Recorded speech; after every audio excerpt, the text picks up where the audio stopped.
সেই আখিরাতের এক মুহূর্তের সুপেলে দুনিয়া সব দুঃখ ভুলে যাব। সেদিন মাজলুম আফসোস করবে, আরো কেন মাজলুম হলাম না, জান্নাতটা তো আরো বড় হতো। শহীদের চাইতে বড় মাজলুম কে আছে? আর জান্নাতে একবার গেলে কেউ দুনিয়ায় ফিরতে চাইবে না, অথচ শহীদ একবার না 10 বার ফিরতে চাইবে দুনিয়ায়। কারণ সে জানে মাজলুম হওয়ার কি মাকাম, মাজলুম হওয়ার কি ফজিলত। আরে ইবাদত করে কদ্দুর আগাবেন? ফেরেশতার চাইতে বেশি ইবাদত তো করতে পারবেন না। আগাবেন কি দিয়া? দুই জিনিস দিয়া। নিজের গুনার খাহেশাত আছে, নফসের ধোঁকা আছে, তারপরও আপনি গুনাহ করছেন না।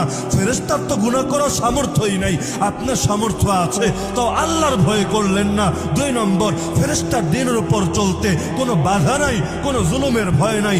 আপনার পদে পদে বাধা, দিনের উপর যত বেশি চলবেন তত বেশি বাধা। যদি দিনের উপর চলতে কার না হন, নিজের ঈমানের ব্যাপারে ভয় করেন। একজন নবীও বাধামুক্ত পথ চলতে পারলেন না, একজন সাহাবীও দুনিয়াতে সুখের দিন সারা জীবন কাটাতে পারলেন না, পদে পদে বাধা। এমনকি যুগের ইমামরা পর্যন্ত বাঁচতে পারলো না। কোন ইমামের নাম বলবেন?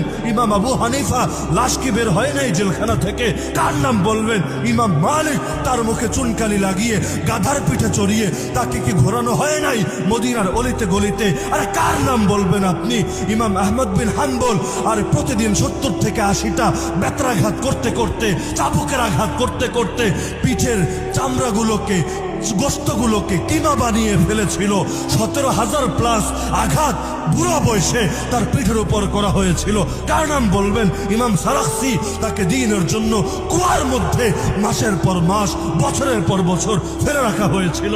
বলবেন কার নাম? ইবনু তাইমিয়ার নাম, লাশ হয়ে জেলখানা থেকে বের হয়েছিল। বলবেন কার নাম?